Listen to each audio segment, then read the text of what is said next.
as kids, we all have a dream of what we want to be. It starts off with the unrealistic.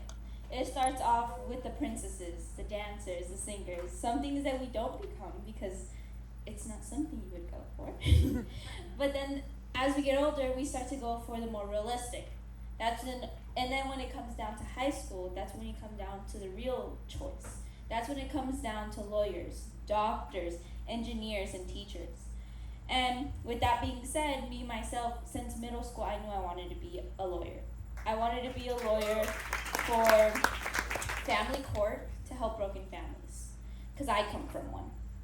Every time you think of what you want to be, you do it because of a passion, or you do it because you see something and you want to make that better, or because you've been through it yourself. And so I wanted to be that. So when I chose to be that, my 8th grade year, I applied to a magnet high school. It's Veterans Tribute, and I applied for the criminal justice pre-law. It wasn't exactly what I wanted to be, but it was gonna give me a step up to what I am gonna be. And with that being said, when I started high school, my brother started college. He started college at UNR, and so, you know, when your sibling moves away, you miss them. So he came 2 months after moving away. He came home for the first time. So the first day back, he spent it with me the entire day, and then we went out to dinner as a family, and it was one of our favorite restaurants.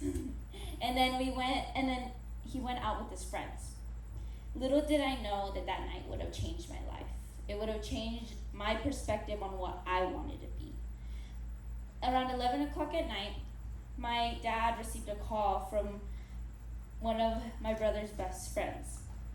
And I didn't recognize the voice at first. But I was woken up at around 11, and it was by my mom. She was scared and she was just frantic, and she just told me, "Hurry up, get up, go with your little sister." And I didn't know what was going on, but I was half asleep. So I just got up and I was looking for my dad because I didn't know what was going on. And I just saw him on the phone, and he was rushing to put on his clothes. He was rushing to find his car keys.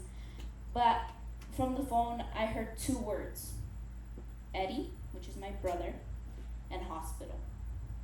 See, my brother had this thing for cars, and with that, I thought, you know what, maybe he got in a car accident. I wasn't 100% sure, so I didn't think too much of it. But then what made me really think was when I got a call from Miss Mosca. I got a call asking me, "Hey, I'm heading over to your house. Do you and your little sister need something?" That's when I began to think. I began to think what's actually going on. And so after 5 minutes, my mom left. Then Miss Mosca arrived, and Miss Mosca came and she was like, "You know what? Is your little sister okay? And are you okay?" I said, "Yeah, I'm fine. My little sister's fine." I stood that night in wonder and in silence of what was gonna happen next. And so 2 days later, I finally understood what had happened. My brother had accidentally shot himself with a Glock 21 Gen 4. It was up the chin and out the forehead. And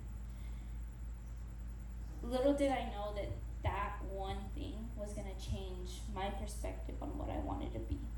It changed his life because there's things he can't do anymore. It changed my mom because now she has to worry whenever I ask to go out if something's gonna happen to me. She worries about my brother's health every day. And so it took him 3 weeks in the hospital to recover enough to go to a rehabilitation center. And it took him 2 weeks in a rehabilitation center to be able to recover enough to go home. That's 5 weeks. 5 weeks, and it was during the school year. It was 5 weeks that I spent every day after school going to the hospital, going to the rehabilitation center, and not leaving until 11 o'clock at night. And then after leaving, me and my mom still had to go pick up my little sister, and I still had to go home. And I had already done some homework, but I still had to do some. And then I had to wake up at 5 in the morning every day. And on some days, I'd still be having to go to LIT to do little leaders or having to do events. But I still pushed through it. I pushed through it because everything changed the way I looked at it. And from the accident, my brother did need to get a facial reconstruction. And when they did his facial reconstruction, they did not have a nose, ears, and throat doctor there. So they messed up his nasal passageways, where one is 2 times smaller than the other, causing him not to be able to smell. Causing him not to be able to smell means he's not able to smell food to get that appetite that he needs to eat. Meaning if there's a gas leak, he can't smell that. If there's a fire, he can't smell that. Meaning he has to constantly ask everybody to smell something for him before he could touch it, because he doesn't know what it is. And with that, I decided to change what I wanted to be. I no longer wanted to be a lawyer for family cases, but I wanted to be a lawyer for malpractice lawsuits, to help the people that get injustice get the justice that they deserve. Thank you.